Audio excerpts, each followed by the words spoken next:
busy clearing their railroad of leaves and broken branches. Peter, Sam, and Rusty often worked together. One day, Rusty helped Peter Sam to a water tower.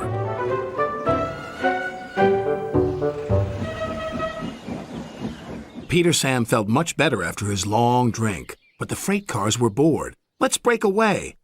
Their loads were heavy and the couplings old. One snapped.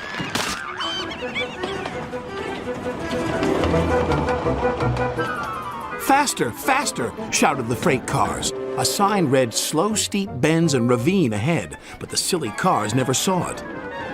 Then, it was too late.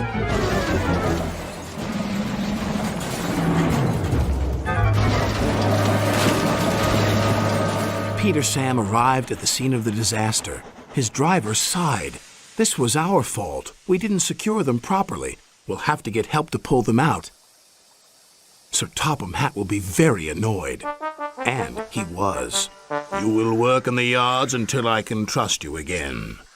Duncan was delighted with Peter Sam's dilemma. Fancy not securing your freight cars on a hill. They'll come back to spook you and your special funnel. Woo! And who's to say you're not afraid of ghosts? Snapped Rusty. Ghosts? Things that go bump in the night? Rubbish! Well, I'll tell you a story that will make your funnel quiver, Rusty said. A long time ago, a little engine was returning home. It was a misty, moonlit night. Suddenly, the engine lost control and plunged over the side into the swamps below.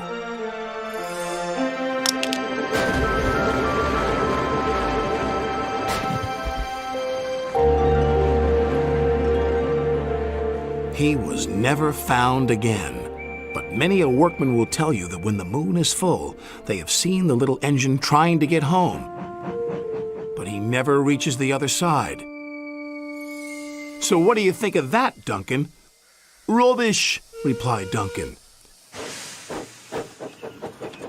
Never mind him, Peter Sam. He'd be frightened if he really saw a ghost. This gave Peter Sam's driver an idea. Let's play a trick on Duncan. The next day, he spoke to Duncan's driver and fireman, who agreed. We'll do it tonight. Duncan had to take coal cars to the slate mines and then bring cars back. Duncan's driver decided as part of the plan to cross the old iron bridge. Haunted bridge. Rubbish, snorted Duncan. It's as tame as a pet rabbit. But all the same, he kept thinking about Rusty's story. When dusk fell, he was keen to leave. If we don't go now, Scarloey will take my favorite place in the sheds. We have to collect our cars first, his driver replied. He could see their plan was working because Duncan was nervous.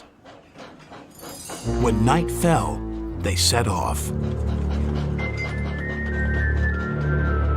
The mists were rising around the old iron bridge.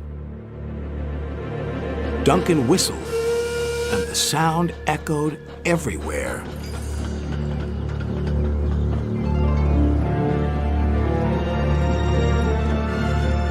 Then, ahead, he saw flickering lights. His driver knew they were only insects that shine brightly at night, but to Duncan they looked like an engine. Next, his driver secretly threw a rock from the cab into the ravine below.